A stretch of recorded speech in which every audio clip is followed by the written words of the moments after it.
Hey, yo, it's me, Pops Van Marmalade, and you're watching the Comics-Related Madness Network. Uh-huh. So come get some. CromCon. CromCon.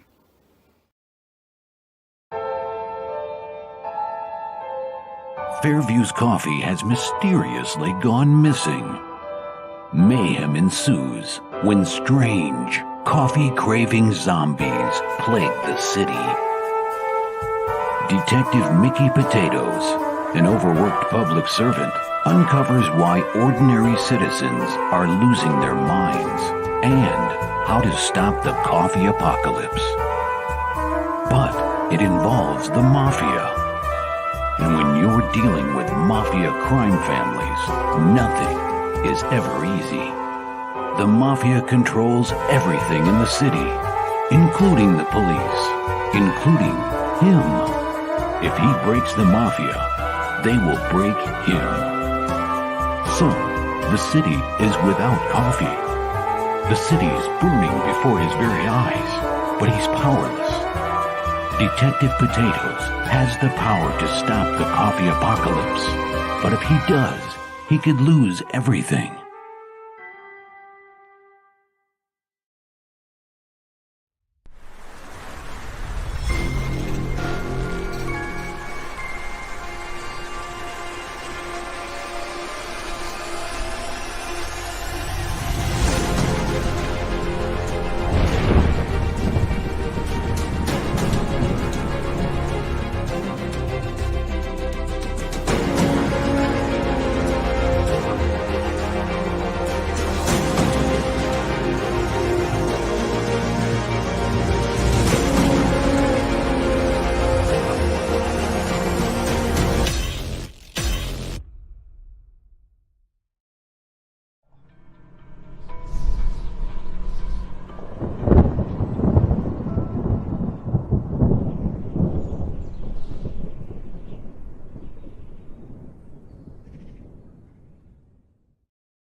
Not from Disney.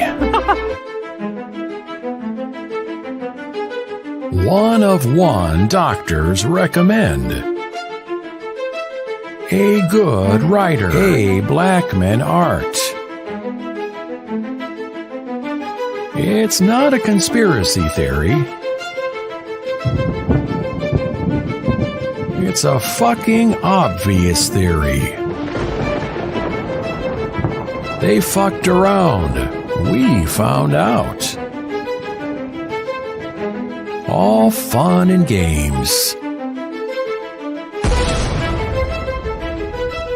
Until the monkey dies.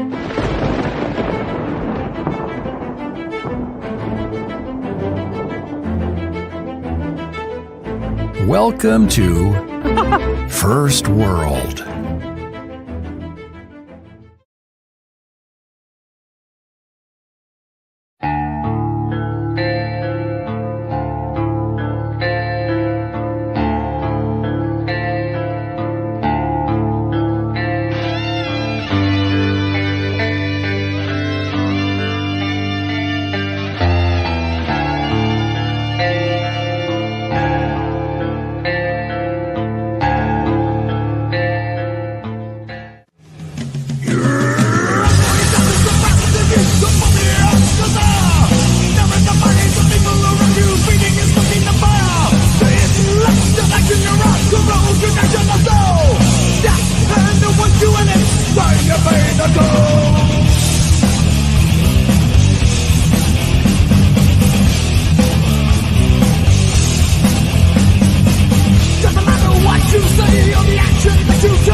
Anyway, is it a comic book?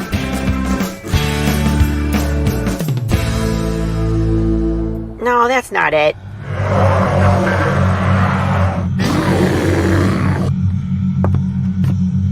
Is it this? What the heck is Path of the Pale Rider, man? There's no way this is right.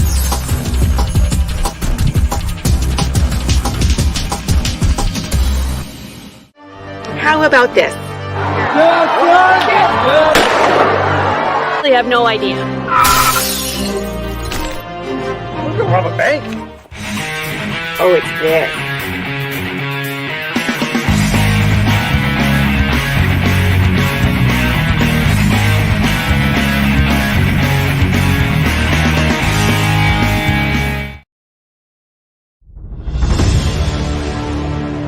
America's southern border has become a war zone.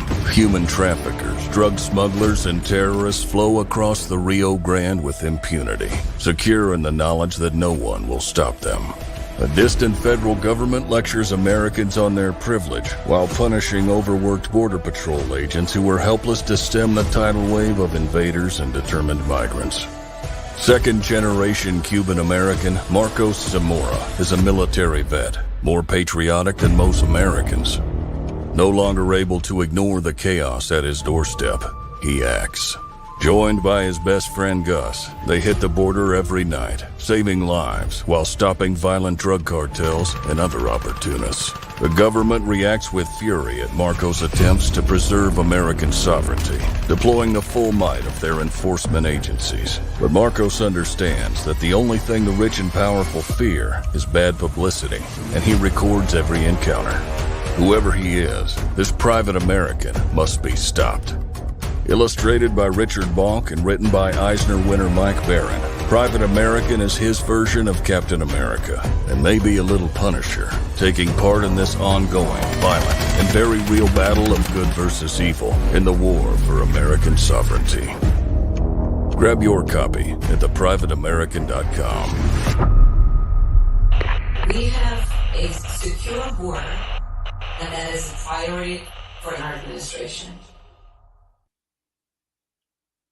Hello, everyone. Welcome to It's All Good. I am flying solo at the moment until ever my guests decide to show up or my co-host gets done, finished what she's doing. She's running a few bit behind. So, everybody, welcome, welcome. I'm going to run one or two more little things to get us started for First world, come in and take a seat. Pay us no attention, it's all conspiracy. We have satire and parody, some funny, some perverse. If none of it's offensive to you, you'd be the first. And we are back. Hello, everybody. I am Doc, and it's all good. We are talking comic books tonight, and we are supposed to be having a new guest on tonight that is a comic creator from the great country of Mexico, I believe. I was kind of curious to go ahead and ask him a little bit more information. I do believe he might be running a few bit behind, so we'll give him a little bit of time to kind of get caught up with us. It might be a time zone issue, it might not be, but until then, let me go ahead and see what else we can't do to audible. That's a good word, audible. So I'm going to play one more video and I'm going to pull up some images for me.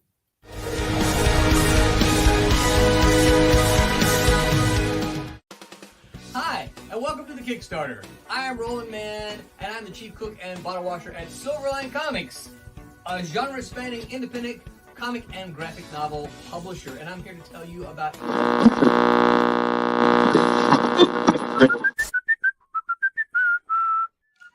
Sorry, Roland. We're taking over on this one. It is time to announce the next Kickstarter campaign by Silverline Comics with a continuation of two of the stories you've all been waiting for, Steam Patriots #2 and Beyond the Stars #2 of 6 by Ron Fournier. Tell us about it. All right. Beyond the Stars is a story that follows a team of science warriors that help the All-Mother in an intergalactic battle to save mankind. Scott, tell me about Steam Patriots #2. Steam Patriots is a continuation of Felix Ward's story where steampunk meets the American Revolution. If you read his adventure in #1, you wondered what's going to happen next? Well, here's your chance. You're going to love it. They're going to love it. I'm telling you, they're going to love it.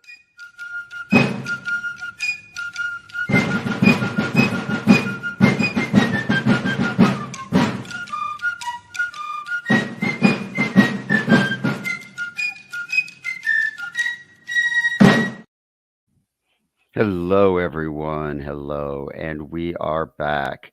Welcome. I'd like everybody to welcome. Now, correct me if I'm pronouncing this wrong. Is it Helada? Yes, Helada, you pronounced it perfectly, actually. It's a bit surprising. Yeah, great.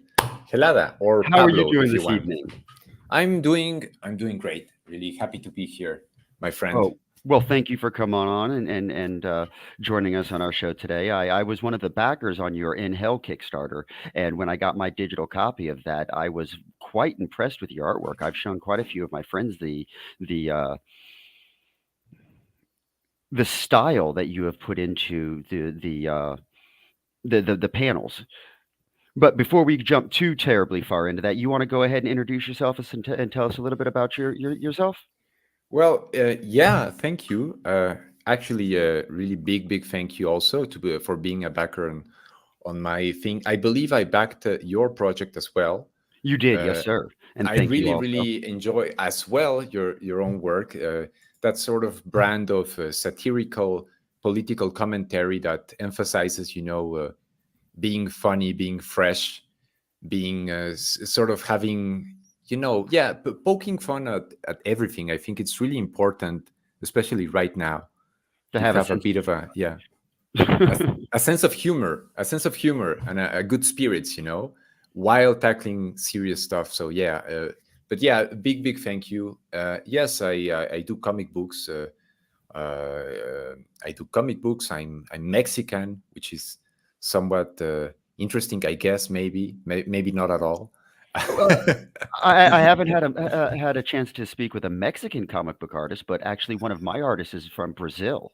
Oh, from So Brazil, yeah, sure, yeah, sure. there's some really, really good talent all over the world. Of course, and that's I think actually I sort of I'm sort of leaning more and more towards being, I've branded myself Comicsgate. I don't know if it really has any importance at all, but I think that things are sadly progressing in a way where you can't be that wishy-washy with where you stand. Yeah, Sadly, unfortunately, somebody has drawn a very, unfortunately, very yeah, fine line in the sand, and it's you're either with us, you're against us, and it's like, well, yeah. And I'm really? very That's my much for, choice? yeah, I'm very much for, freedom of expression, freedom for the individual, capitalism, just good things. I'm on that side of things. And yeah, I do comic books. My comic books are not political, really. They're sort of weird science fiction, weird horror stuff. There's I would some, say traditionally eclectic, if I could. Your art style is a very traditional art style that it looks like you've spent many years trying to go ahead and refine. You've got a very solid line art going. Hey, Amy, how are you? Good. Hey, sorry about that. Oh, no hello, worries. Amy. Hi, how are you? So yeah, thank you very much. Or maybe we should allow Amy to. I don't know you, Amy. Introduce herself. I don't know. Oh, people know who I am. I'm an illustrator and comic writer. That's great. Amy and I work together on First World, and she does a lot of other projects as well. She's an incredible artist and an incredible Oh, that's writer. awesome. And this is a show that we kind of host together. So most of the people watching are familiar with us. What we're Of course, I'm interested in a sorry. lot is in you and your very interesting approach to the layouts, the way you lay your panels out. Yeah, I'm. Like I said, sort of a blend of science fiction, horror, and sort of romance at times, because there's in most of my projects there's that kind of very important sort of human relationship aspect to the stories I tend to tell. They tend to be love stories, and yeah, I'm. If people are perhaps wondering where my art style comes from, a lot of it is influenced not only by, of course, American comics and Japanese manga, but a lot of European, what they call bande dessinée, European comics, things like Tintin, Asterix, and well, there's a whole entire world of comics in Europe that is not very well known, I think, in the United States. There's a lot of great stuff in it, very adult stuff, not necessarily in the sense of being full of sex and violence. Of course, my work does feature quite a bit of those two ingredients, but Both sex and violence, from yes. but I mean, just the assumption that that the person reading the book is an adult and wants to tackle something that's ambitious and at times a little bit difficult. That's Different than your traditional superhero, Superman, Spider-Man, and the antagonist, protagonist. You can see the storyline coming. This is a change of pace, something unique, and something geared definitely for your collectors and your adults. Yeah, thank you for saying so. And yeah, I'm happy to hear that you enjoyed it. I think that you enjoyed it. I absolutely did. I know. Yeah. I like the way that when you were emphasizing some of the movements. Now, I don't want to feel the liberty of pulling your comic book up, but some of the fight sequences that you had. You can do it if you want. If you want, that's okay. I don't want to pressure you to do it, but if you want. Oh no, I have no problems in doing it because I'd love to go ahead and illustrate with images what I'm trying to explain. Sometimes go for it if you want. Go for it, of course. Perfect. Well, let me go ahead and pull up the page and try to get to where I was meaning to describe. It was the directions in which you drew all the lines and the yeah, here it is. So let me remove that. Yes, I'm not very good at the whole backstage thing, so I'm getting there. Okay. Bear with me, folks. Yeah. I try to be very.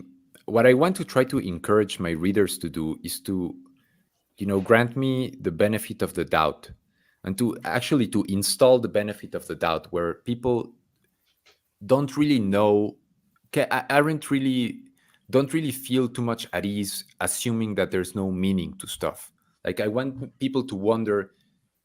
I want people to assume that whatever I do it, on purpose, unintentional, with a much deeper meaning, and it might explain itself later. And maybe at times it won't be there won't be that deep of an idea inside of it, but perhaps maybe the reader can supply a very interesting and impose idea. their own situations to the outline in which you're conveying. No, I absolutely can see that. Like this panel here specifically, this reminds me almost like the PvP games where you're fighting like Street Fighter and things like that.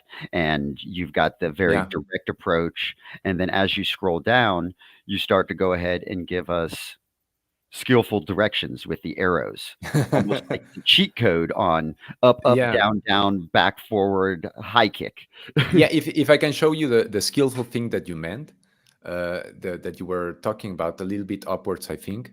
A little bit further. Yeah, there you go. Where you have the equations for force, Yes, right there. The skillful, yes. Yeah, the idea is that, for example, that character, you have these two characters, which is the sort of the traditional high school sports jock, right? The blonde hunk of a guy, and then you have a little bit more of a rebel, like a rebel without a cause, that sort of stuff. Like, and then you have this character that is like a nerd. He's supposedly a mathematician, and so you have sort of his perspective as he watches these two dudes sort of fight.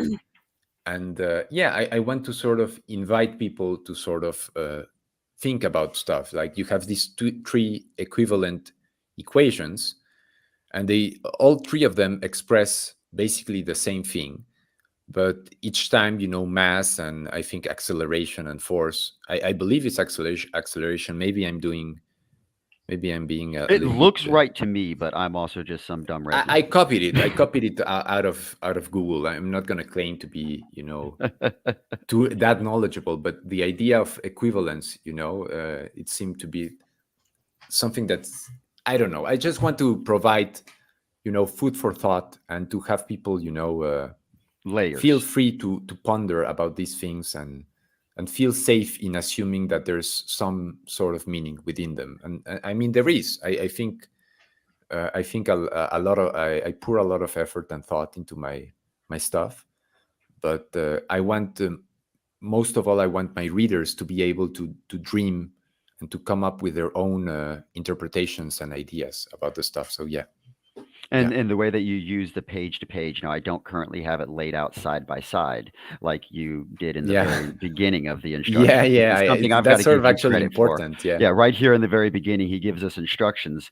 on how to turn it into a 2-page layer. Now, for me, that didn't work because there was an additional blank page, and it spaced everything off a little slight wrong on me. But I loved the instructions you gave in the beginning to be able to view it the way you intended it to be viewed. I think that you could. I believe that I don't know specifically with your program, and it's not really. But here, let's go ahead now. Check real quick. But if you click on spread somewhere around there, I don't know really where it would page be. View. There you go. Maybe that. I think that maybe works. And I think there's maybe another option that you can click. Yeah, because. Yeah, that's not exactly the. Yeah, I say it didn't look like it was matching up the way you intended it. Yeah. But if you just persevere a little bit, but it's not really too important right now. No, I say we can actually get a much better view of what you're conveying with a single image like that. I feel. Now, I want you to, if you don't mind, you want to go a little bit into these characters for us and kind of introduce us to your world. Sure. So the project is an ongoing series right now. I just successfully, led the first chapter to success. I mean, it wasn't too ambitious or anything. I wasn't really asking for a lot of money.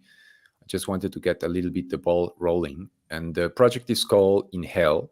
So this is the first chapter of the story of In Hell. which features 6 teenagers, very archetypical characters. You can probably recognize the rebel without a cause, and the high school jock, and the sort of the cheerleader, the nerd. Then there's another character, the one to the left, which is meant to be sort of an artistic soul, a very artistic, the kind of girl that likes poetry and photography and things like that. And then you have Christine in red, which is supposed to be the feminist of the group, actually. And the original idea is to have a sort of Breakfast Club Goes to Hell. I don't know if you're aware of that movie. Oh, Breakfast Club is my wife's favorite movie. I've seen it a great movie. times. It's a great movie about and now that you mentioned that and reading your issue, I can absolutely see where you were going with that. You did a good job with that. Yes. Yeah, I'm glad. Yeah, that's the idea, to have a Breakfast Club or a group of archetypical teenagers going to hell and sort of starting an adventure in hell where they're going to transform and discover a bunch of powers and have a sort of afterlife adventure, a grand adventure in this sort of surreal realm, a hellish realm. Which allows us to bend reality just slightly enough in order to tell a compelling enough story. Things are going to go pretty crazy in the upcoming chapters. Right now I'm working on chapter 2, and things really change a lot from chapter 1, which is already quite surreal, I think. But yeah, you have 6 characters. You have Willow, in order from left to right is Willow, Christine, Johnny, Arthur, Barbie, and Dexter. So yeah, they're sort of archetypes in that sense. But they're going to have a similar situation to what happens in Breakfast Club, where they're going to discover sort of, there's sort of a friendship and a very profound friendship that actually develops within the group. And the other thing that I can say about them is that they are proactive heroes, meaning that they're not set to stop any kind of villain. There's no villain that has to bear the weight of, carry the weight of having some sort of impetus to the story. They have their own project that they're gonna discover in the following chapter, and they're gonna sort of try to lead to success. Oh, that's interesting. That's very different, because I think that you will discover, and maybe it's gonna be surprising to you, most Western heroes are reactive. Most Western heroes want to stop the bad guy. There's very few of them that actually have a project that they want to undertake. Yeah, we are in the dichotomy of the antagonist, protagonist, and they fight in the issue, and you've got a clear middle, beginning, exactly. End. Yeah. And the antagonist is always the one that has some sort of idea. In their head. Yeah. Like Spider-Man never has any sort of project that he wants to do. It's always the Green Goblin that has to come around and, he wants to conquer the world, or he wants to do the X or Y. Something Spider-Man nefarious. has to react to that. So these heroes are very different. Yeah, and it's really important, actually, when you think about it. These heroes are proactive heroes. So you have that much more often in manga, in Japanese comics. You have proactive heroes there, not all the time, but it's a little bit more often. And for example, Goku actually wants to gather the Dragon Balls. Right? Yeah. He's not actually trying to stop anyone. He just wants to gather the Dragon Balls. Of course, as the story evolves, there's some villains that appear, and then he becomes a little bit more reactive.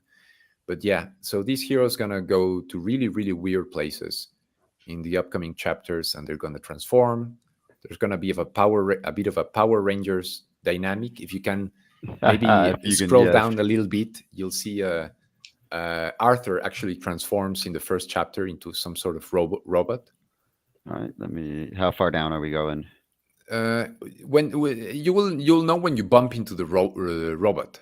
There's some. I remember it was quite a bit, if I remember. Quite a bit, yeah. Jack, do you have when's your other guest coming on? Oh, this is it. This is all we have going on tonight. Oh, okay. I thought you also had someone else. Sorry. Oh, here it is. There it is. There you go. That's the robot. So he becomes sort of a knight. He looks like a robot, but the idea is he's a bit of a knight. And all of them will discover some sort of powers of this sort, and it's gonna get quite Lovecraftian as it goes on. So yeah, there you go. That's Arthur, or R2R. R2R. R2R. So is there any nod to the Star Wars fans with the R2R? Yeah, like R2 in Spanish, R2D2 sounds like the name of Arthur, Arturito. Got you. Yes, it's basically the same idea, but yeah. Oh, that's funny. That's great. That's a little bit cute, maybe. That is a little cute. That is awesome.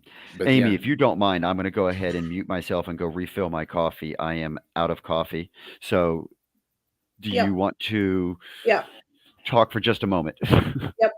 No problem. So, Galata? Galata. Yeah, that works. You can call me Pablo if you want. Oh, Pablo? Okay, Pablo. that's probably a little bit more palatable for me. It's a little more that works, no problem. So did you illustrate this entire work? I did everything. Yeah, I wrote it. I drew it. I did my best to try and promote it. That's actually the hardest thing for me. Right. Yeah, I think that's the hardest for most creators, for sure. So what does this project do for you? Like, what was the genesis of needing to create it, and what does it satisfy for you? Like philosophically or anything else in between? Well, there's the aspect that I was talking about, the proactive heroes, that I think is really, really important, because that's meaningful to you. I mean, think about it. If you can't manage to create proactive heroes as a culture, what are you really saying about yourself? If you can't really stand for anything or have any sort of project, I think there's a lot of big problems right now going on that stem out of that inability to create proactive heroes. So that is very important for me from a social perspective. From a personal perspective, it fits into other projects that I've done. I have 2 other comic books that are available for sale in my website. That's Galata with AA.com. And I have a bunch of themes that I typically gravitate towards. And proactive heroes is one of the big ones.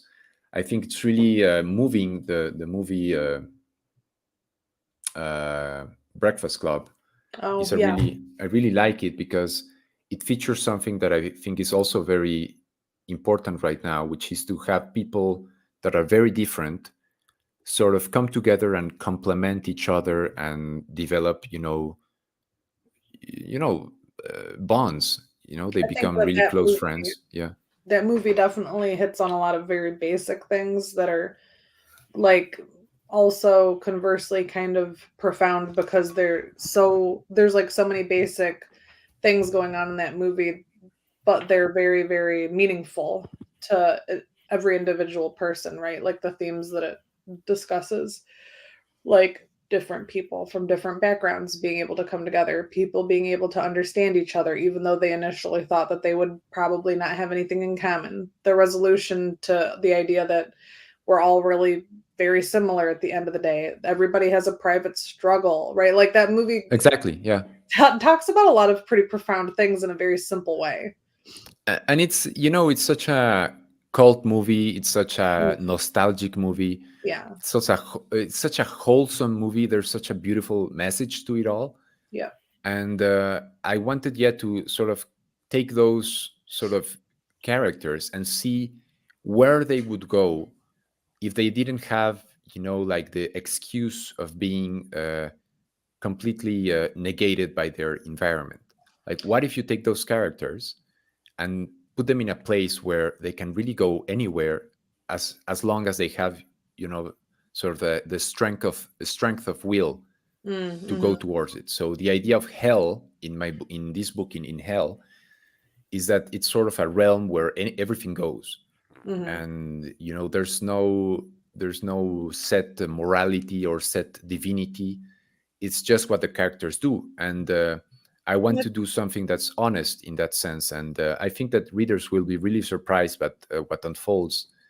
I have the second chapter coming hopefully this year, and I want to keep providing something that surprises people in a way that I feel that most media nowadays, people see it coming from a mile away. This is going to happen, and then this guy did something evil, so he's going to get punished. Copy and paste, yeah. And it's so boring. On top of everything else, it's boring. So they can't even copy and paste the storylines anymore. Now they're just having to do live versions of cartoons and animations. Yeah. Like the new thing now is, you've heard The Rock is, I guess, going to be doing a live version of Moana. I hadn't heard about that, but it doesn't surprise me one bit. They can't even. What you say is, you're 100%. Yeah, right. It's shameful. It is. There's a gluttony of fresh ideas out there. It's just nobody's having an easy path in order to share it with the general public. But we have. I don't want to sound like I think the expression is a weeb. Like I don't want. I am a bit of a weeb. I have to. Maybe you're an otaku. I am a bit of an otaku, but seriously, I'm too old for both of those. Somebody qualify him for me, please. Japanese animation and Japanese manga and stuff. Like if you watch, if you play, I don't know if you have played, for example, Elden Ring.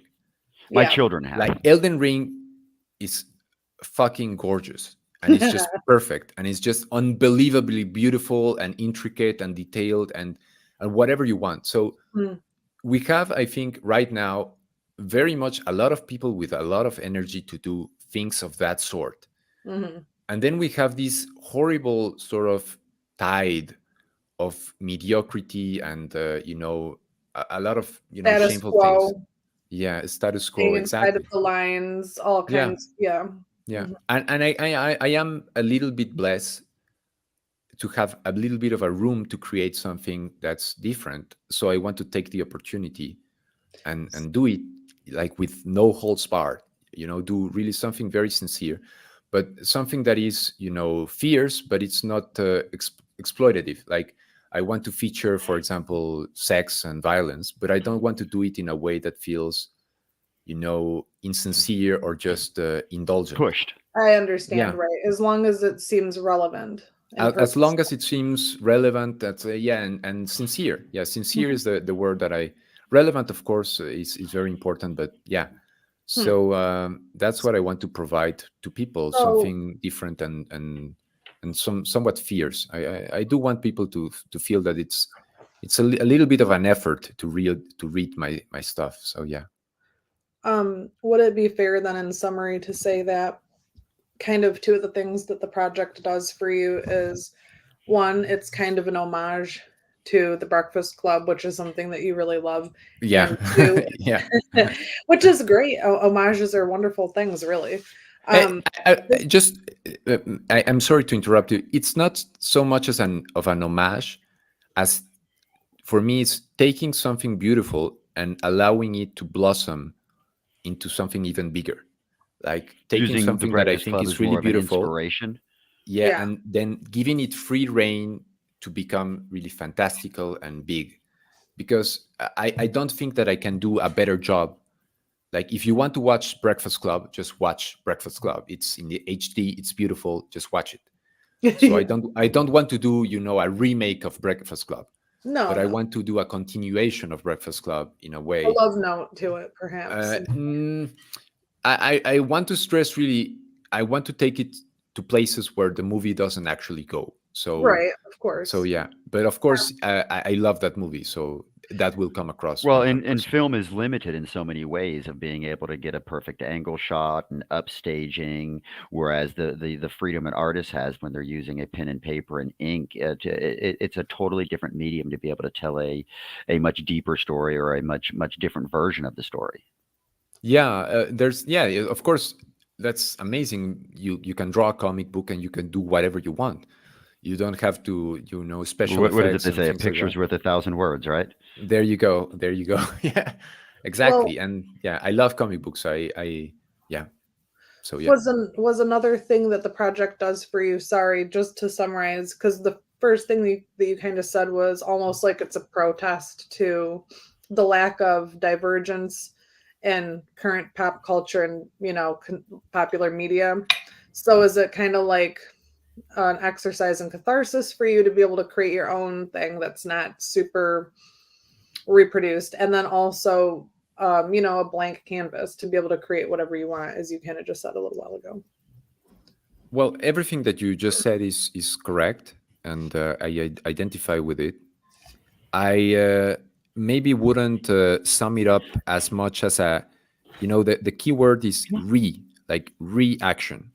Like what I want to do is to provide something that is, like I said, like my heroes, proactive. So I don't want to take some other thing and just do something in relationship to it. I want to provide something that is a step in a bold new direction. Okay. Of course, I have a lot of influences. Like, for example, the big one is Lovecraft. Yeah, I was going to actually ask next, what were some of your influences? Can you mention maybe some of the visual influences? The visual influences, there's a lot of, like I said, some European comics, like, but the ones, like, for example, Akira, like that sort of colorful world that is also sort of violent and fierce. That's something that I take from the work of Katsuhiro Otomo, the guy who created Akira. There's a lot of influence from a lot of stuff. This is a perfect example of what I'm talking about. Here you have a lot of imagery that is kind of like Eastern mysticism mixed with like an acid trip kind of a situation going on here. What would that be influenced by? See, out of curiosity, seriously. I mean, you hit the nail in the head. It's just like you say, there's Eastern mysticism. You have, Buddhas have this all of these arms that represent that the fact that they are merciful, but they're also stern, and they do this and they do that. So the idea is that you have this central werewolf figure, and it manifests arms, and it does a lot of different things. And if you read the story, it sort of becomes maybe not clear. Show that. I want to see it while we talk about it. Can you? Thank you. That's my. Nope, which one were we talking about? Oh, I think it's the website, Gelara.com. Go back to the website. Gotcha. Nope, I'll flip it back over. Sorry. So you have like this central werewolf figure that's kind of like taken the place of like the traditional Buddha, and then you have like the evil eye and like all of the lotus and stuff. So what influenced you? Was it actually just Eastern mysticism itself, and you thought like, oh, I'll take a lot of these like recognizable imagery and then I'll use them for my own purposes? Or was there like an actual artist who had done similar work like this? I'm just curious. I'm trying to just put all of this together because there's a lot of layers to your work. If that makes sense. I actually don't have. There's some artists that are very reticent to sort of explain their work. Okay.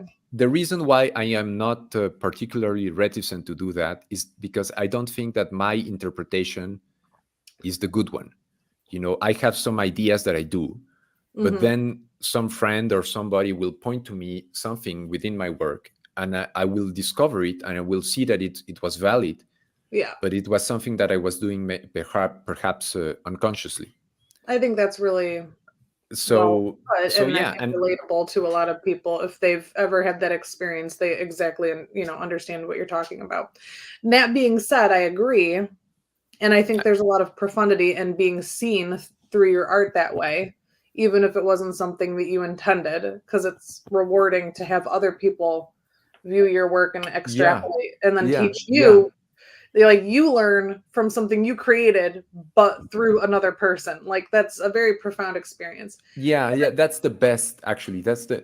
I don't want people to just, for example, if I told you like, okay, this is what this piece represents, and each hand is, I don't know, this or that. No, I have very specific ideas, Right.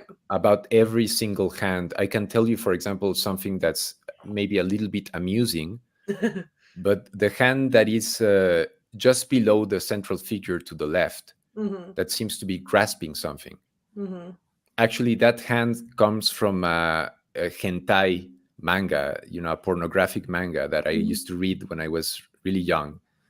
And it's the hand of a woman, clasping something. You can imagine maybe what that could be. No?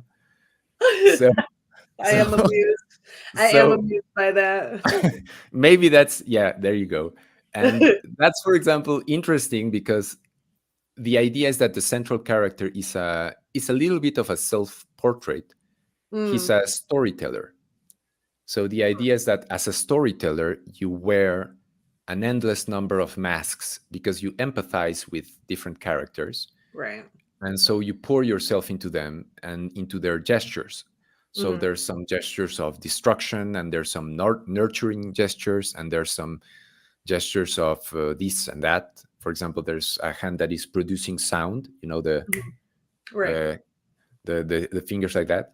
But I really want to encourage people to try to look at my work if they're interested in it, and pour into it whatever they feel that is important to them, instead of trying to necessarily guess, what could he be, what could he possibly be. I want to provide just like I said, the benefit of the doubt, and within the benefit of the doubt, a space for the reader to empathize with the work and pour into it whatever is important to them at the moment. So but I also want to say that I do have very specific ideas that I'm following as I do this thing. It's not just willy-nilly, let's do some random shit, Yeah, I understand. It's pretty clear. So even for the go ahead. Sorry, go ahead. No, you go. I was saying, even for the chaos that Hell, of course, provided us in the issue that I read, you can see that majority of it is extremely intentional, or I would say all of it is intentional of where it was placed, whether or not it resonated with you at that moment, whether or not it made sense at that time. That is what gives way to rereadability and being able to pick it up again in 6 months and see something totally different and get a different viewpoint from the same story. And I believe we are pretty much, I mean, of course, we don't think, I'm sure that there's a lot of things that we could find that we disagree on, but I think that we both, I believe, recognize that there's this push towards non-individuality in our culture nowadays, conformity. So instead of trying to tell people that, hey, you should vote for this person or you should think like I do, I just want people to think like individuals. Like to think for themselves. The overreach for conformity is even beyond that. It's not just enough to tell people, what decisions to make. It's honestly like, you do find this entertaining. You do enjoy this type of media. You like these, we all have to have the same opinion about absolutely everything now. And there's such a lack of variety and flavor and taste and and fucking clothes and music and movies and television.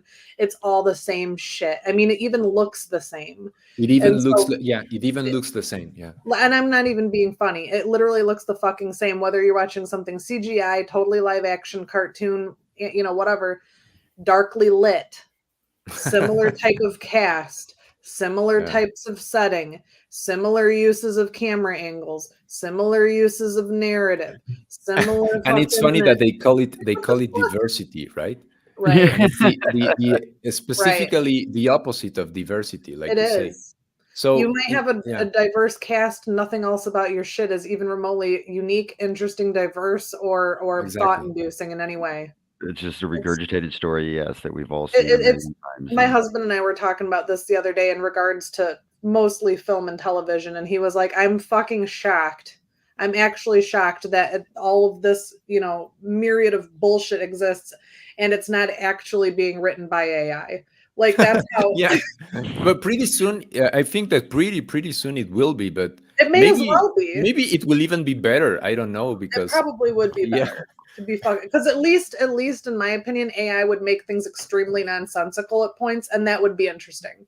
yeah, they would mess up the fingers or things like that, Or and there it would would just be at be like least funny. Yeah, it would switch from like a Batman movie into like some like 90s, I don't know, like 90s horror slasher for 3 seconds, and then it goes back because there AI you go. doesn't. Yeah, And you'd just be like, oh, that was good. That was different. It was at least different, you know, instead of but nothing. my comics definitely can switch up to a 90s horror slasher.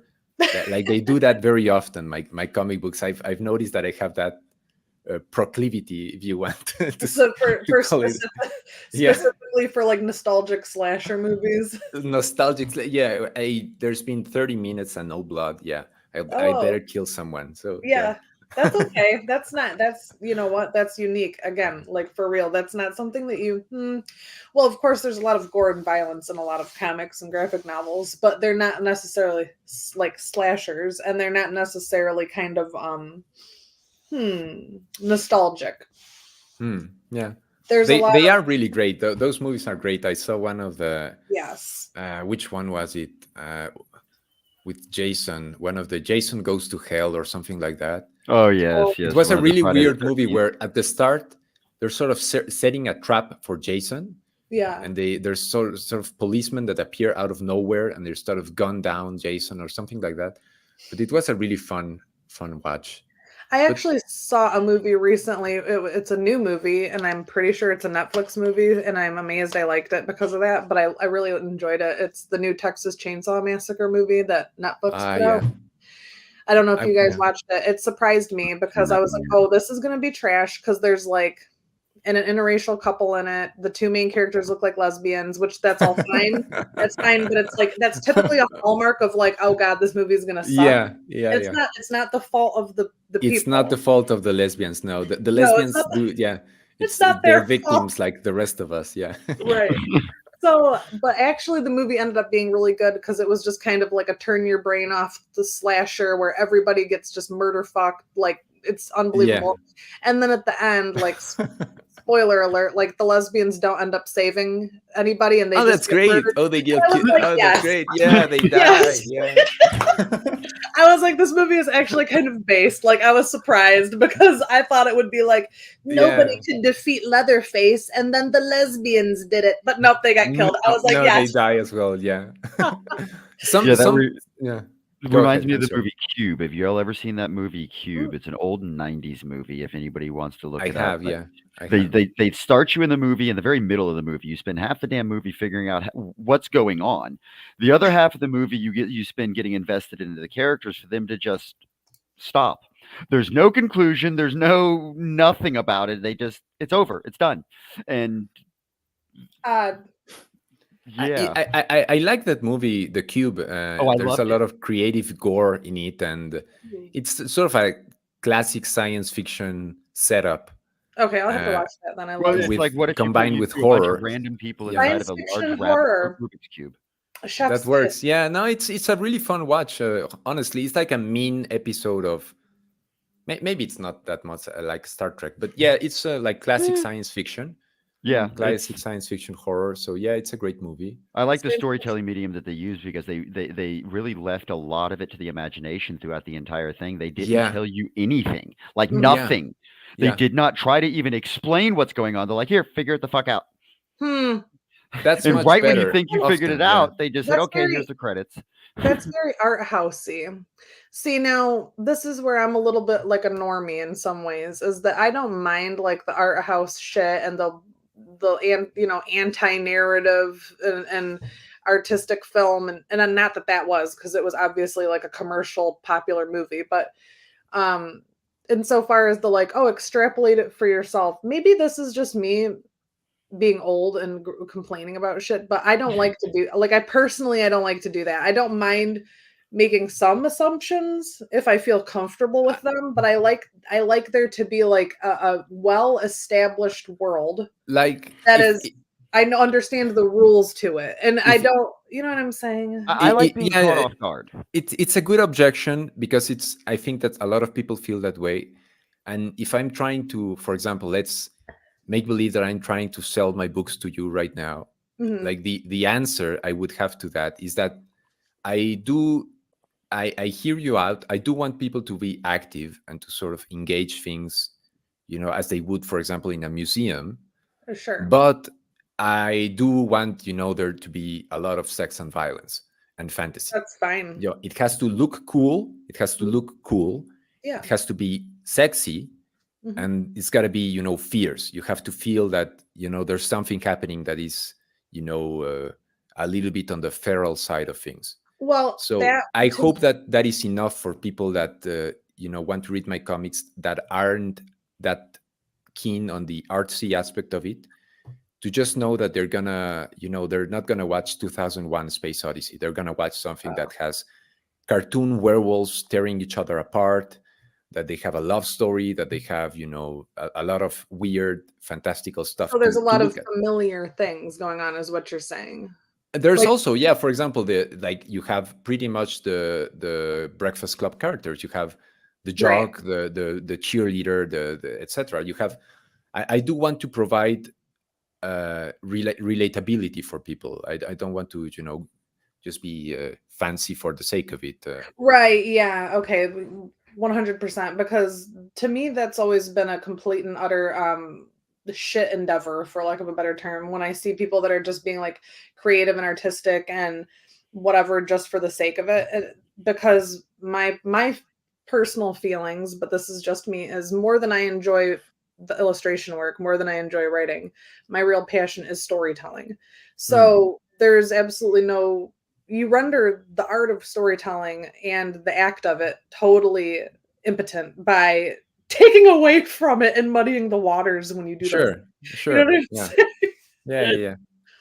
I want to strike a middle ground. I want to. That's pretty much me. Middle Like, ground is fine. yeah.